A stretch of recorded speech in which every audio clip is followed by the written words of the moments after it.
Hello, welcome to our final day. I'm really happy to see that there are so many of us here today.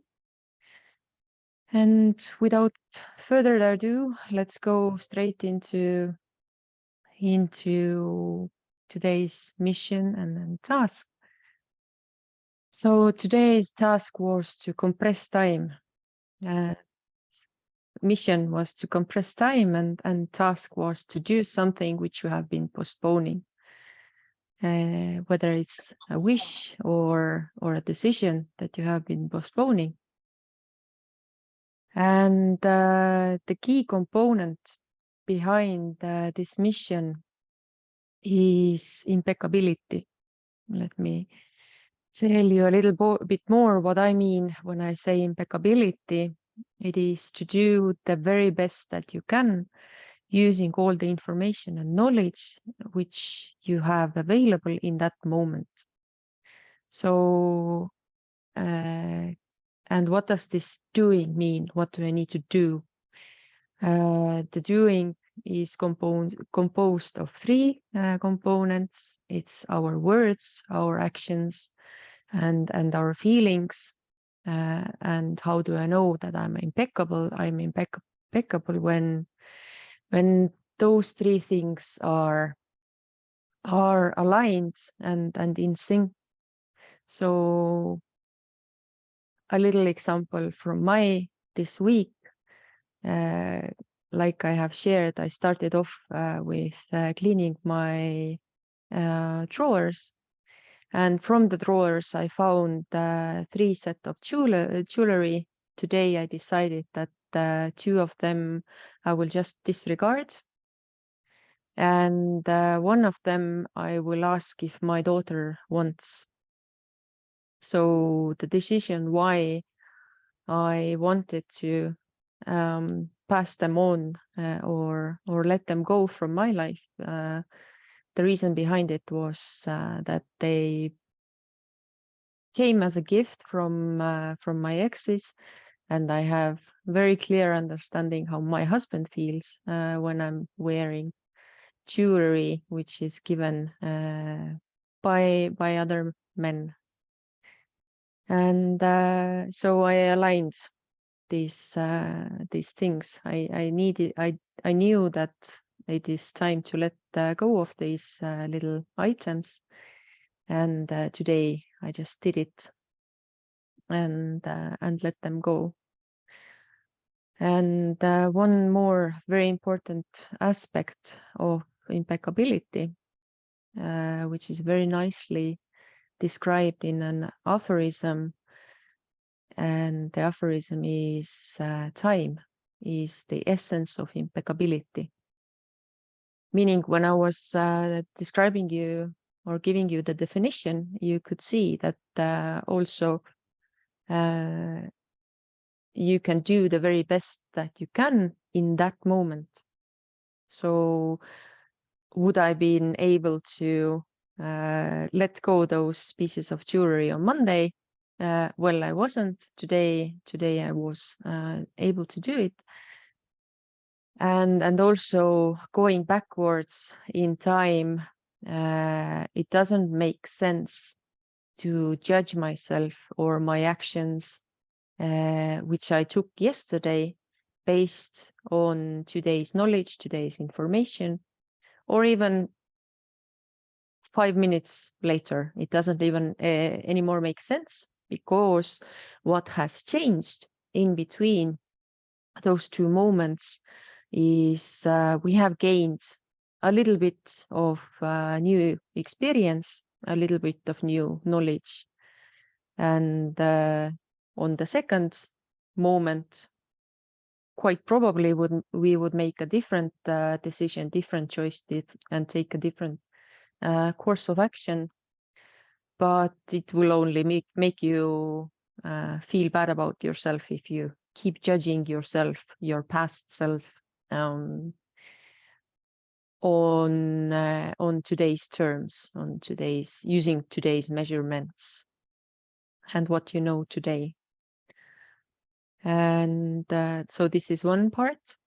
Another part of this time being the essence of impeccability, and why we keep postponing our things or our actions or decisions, is that there is an assumption that there will be tomorrow, or there will be after 5 minutes when I can take this action. It's a very sure way to break your impeccability. If you assume that, okay, I will do it tomorrow. So there is a very nice saying that assumption is mother of all failures. So don't assume that there will be tomorrow. And what we also mentioned in today's task or in the description was indulging. So what does this indulging in our behavior mean? And I want to share a quite fresh experience. Yesterday, after our live session, I was re-listening to the recording, and I can proudly say this was the first time I have been able to fully watch and listen to my own recording, the recording of myself, and I moved on from this watching the recording, and I was already listening to the same children's choir that was playing both yesterday and today.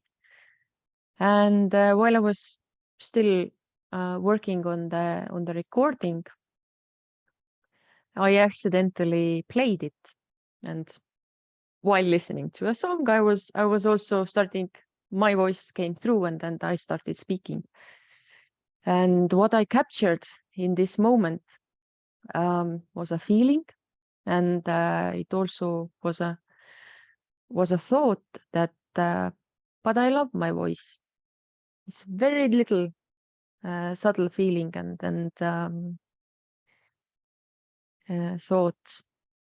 My usual doing in those moments is I go into self-doubt. There is a fear to admit it, a bit of embarrassment because I haven't lived up to my potential.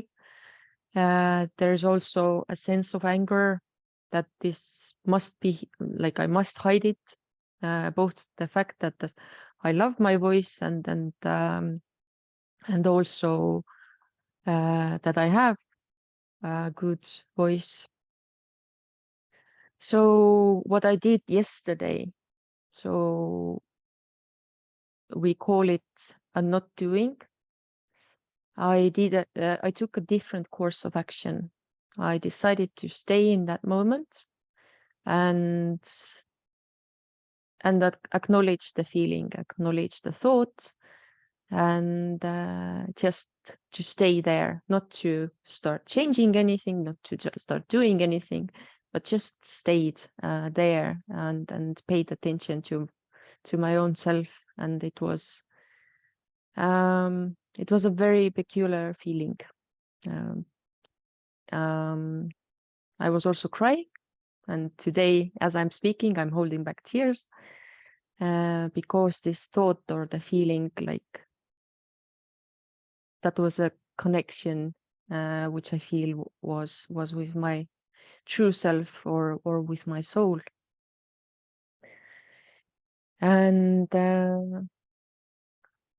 today our task was to follow through with a decision or a wish. I want to point attention that our wishes are not just idle daydreams.